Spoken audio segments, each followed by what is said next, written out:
Episode की start में वहाँ पे हम लोग देखते हैं कि वहाँ पे वो लोग वहाँ पे जो हेवनली ट्रेजरी होती है उसमें चले जाते हैं और वो वहाँ पे सारी चीज़ बता रही होती है कि यहाँ पे कौन कौन सा रूम है और यहाँ पे किस तरीके से वो डिवाइड हो रहे होते हैं और उन सभी के नाम भी होते हैं और वो बताती है कि ये सारी अलग अलग चीज़ें अलग अलग चीज़ को स्टोर करने के लिए यहाँ पे रूम बनाए होते हैं और वो तभी एक मटेरियल रूम में चले जाते हैं। जिसके बाद जब वो अंदर पहुँचता है तो वहाँ पे प्रिंस कहता है कि यहाँ पे जो भी ट्रेजर्स है वो यहाँ पे होंगे और अगर कुछ होगा तो उनका रिकॉर्ड होगा तो मैं भी चेक करके बताता हूँ आपको। तो वहाँ पे जब भी वो अपने वहाँ पे जो उनको बही खाता को निकालता है तभी वहाँ पे चेक करने लगता है तो हैरान होता है चिंचैन कि यहाँ पे तो कितने ज़्यादा ट्रेजर्स है इसके अंदर। और वहाँ पे उस चीज़ों को देख रहा होता है यहाँ पे जिस पे तभी वो कहते हैं कि मास्टर चिन यहाँ पे हमारे पास इंपीरियल क्रिस्टल है लेकिन वो यहाँ पे नहीं, वो दूसरे कमरे में है, इसलिए मैं अभी जाता हूँ उसे लेकर आऊँ। तो कहता है कि ठीक है। और फिर तभी हम देखते हैं कि चिंचैन और वो प्रिंसेस वहाँ पे अकेले रह जाते हैं तो वहाँ पे चिंचैन रूम को देखने लगता है और तभी उसे पता लगता है कि प्रिंसेस भी वहाँ पे खड़ी है तो और वो थोड़ी वहाँ पे शर्माने लगती है चिंचैन को देख के।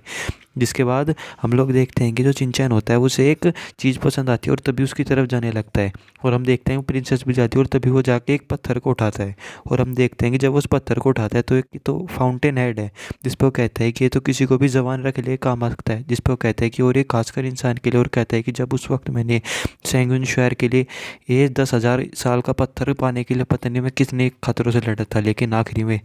उसने मुझे धोखा दे दिया और वहाँ पे मेरे ही दोस्त के साथ मिलकर मुझे मार दिया। और वे सोच के बहुत ज़्यादा दुखी होता है और अपना पास्ट याद कर रहा होता है क्या क्या उसके साथ बीत गया। जिस पे वो वहाँ पे सब कुछ सोच रहा होता है, वो कह रहा होता है एक इटरनल यूथ स्टोन है जिस पे वो वहाँ पे कहते हैं मास्टर चैन आप जानते हैं आपको चाहिए, तो वो कहता है कि मुझे क्यों चाहिए, ये तो एक वुमेन को चाहिए होता है। और वो उसे दे देता है कि प्रिंसेस आप यहाँ पे बहुत ज़्यादा सुंदर है और आप यहाँ पे सबसे ज़्यादा सुंदर है इसलिए आपको इस पत्थर को अपने पास रखना चाहिए जिससे आपके और भी ज़्यादा इफेक्ट आएगा इस पत्थर का। और तभी वो वहाँ पे प्रिंसेस खुश हो रही होती है और कह रही होती है कि आपका बहुत बहुत धन्यवाद, आपने मुझे गिफ्ट दिया मास्टर, और खुश हो जाती है। जिस पर कहता है चिंचैन इससे कुछ गलत मिसअंडरस्टैंडिंग तो नहीं होगी यहाँ पे, और वो खुश हो रही होती है उस पत्थर को ले जाके। जिस पे वहाँ पे वो भागा भागा आता है कि मास्टर चिन मुझे यहाँ पे इंपीरियल क्रिस्टल मिल गया है, और वो यहाँ पे आकर उसे दिखाता है उस क्रिस्टल को। जिस पे वो कहता है चिंचैन हाँ ये इंपीरियल क्रिस्टल है। जिस पे वो वहाँ पे सभी को देखते हुए कह रहे होते हैं कि चलो हमें चलना चाहिए, और वो सभी लोग वहाँ से जाने लग जाते हैं। जिसके बाद हम लोग देखते हैं कि जब वो लोग वहाँ से जा रहे होते हैं तभी एक दरवाजे में से हमें एक एनर्जी को निकलते हुए देखते हैं जो वहाँ पे उसकी रस्ट सोड के अंदर चली जाती है।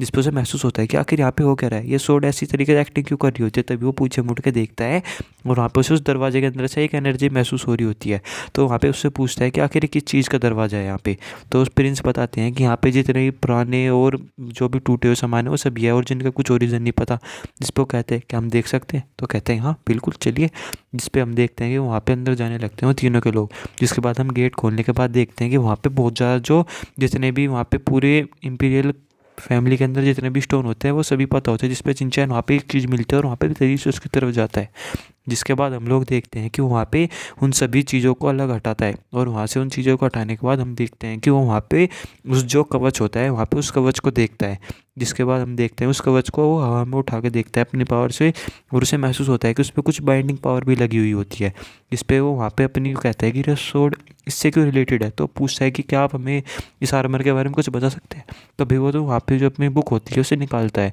और उसमें पढ़ता है कि हमें यहाँ पे करीब 100 साल पहले हमारे एक एंसेस्टर को मिला था एक सीक्रेट रियल में से, और इसके बारे में हमारे पास ज़्यादा जानकारी नहीं है, लेकिन एक मार्शल किंग का टैक्स को भी हम झेल सकते हैं, लेकिन अभी ये बहुत टूट चुका है और किसी भी काम का नहीं है। बस इतनी ही जानकारी हमारे इसके पास है और अगर आप इसमें इंटरेस्टेड है आप ले सकते हैं। जिस पे चिंचैन वहाँ पे कहता है कि ठीक है, और तभी हम देखते हैं कि वहाँ पे उसे लेने की कोशिश करता है तो वो उन पैटर्न्स को देख के हैरान हो जाता है और कह रहे होते हैं तो एंशिएंट नाइडू मिस्ट्री के पैटर्न्स लग रहे हैं, लेकिन ये यहाँ पे आखिर आए कैसे, यहाँ पे कुछ ना कुछ तो रिलेशन होगा कि इससे जुड़े हुए हैं। तभी वो अपनी मेंटल पावर का इस्तेमाल करके वहाँ पे उन सभी जो फॉर्मेशन लगा हुआ होता है उसे तोड़ने की कोशिश करते हैं, लेकिन वो तोड़ नहीं पा रहा होता। तभी वो थोड़ा सा हैरान हो जाता है और तभी वहाँ पे बैठ जाता है और फिर वहाँ पे वो लोग भी वहाँ पे खड़े होते हैं और कह रहे होते हैं कहीं ये इस आर्मर को रिफाइन तो नहीं करना चाहते, लेकिन इस आर्मर को यहाँ पे पूरी डायनेस्टी में कोई भी रिफाइन नहीं कर पाया, चाहे हमें कितने दिन लग जाए, और कोई भी आज तक सक्सेसफुल नहीं हो पाया, और कहीं मास्टर ना कर। जिस पे देखते हैं तभी उसके अंदर से और रिलीज होता है और हम देखते हैं और हमें वो सभी हैरान हो जाते हैं कि ये क्या क्या इन्होंने,